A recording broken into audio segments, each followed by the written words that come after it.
আসসালামু আলাইকুম। আমি এখন অবস্থান করছি নিজ এলাকা তানোর বরেন্দ্র এলাকা। নিজের এলাকায় দেখতে পাচ্ছেন চারিদিকে সরষের ক্ষেত আর সরষের ক্ষেত। চারিদিকে হলুদে মাঠ ভরে গেছে। আর চেহারা দেখে হয়তো বুঝতে পাচ্ছেন মানসিকভাবে একটু সমস্যায় আছি। আসলে নিজের কষ্ট অন্যজনে বুঝে না। তো গুরুত্বপূর্ণ কথা নিয়ে হাজির হয়েছি এই জন্যে যে একজনের ভালো আরেকজনের দেখতে পারে না। আপনি হয়তো ভালো আছেন, আপনার পিছনে শত্রু লেগেই থাকবে।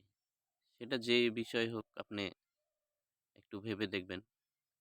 হয়তো আপনি খাবার খাচ্ছেন, ওই সেই খাবারে হয়তো আরেকজন এসে বলবে যে খাবারটা হয়তো ভালো ছিল না। মানে শত্রুর কোনো শেষ নেই। তো যাই হোক, আপনাদেরকে একটা কথা বলতে চাই, যে যেখানে থাকেন, যে অবস্থায় থাকেন, শত্রুকে ভালোবাসবেন, শত্রুর সাথে মিল দিয়ে চলবেন। শত্রু যেন বুঝতে না পারে যে আপনি তাকে ঘৃণা করেন। ধন্যবাদ। কথাটা যদি ভালো লাগে একটু লাইক, শেয়ার, কমেন্ট করবেন।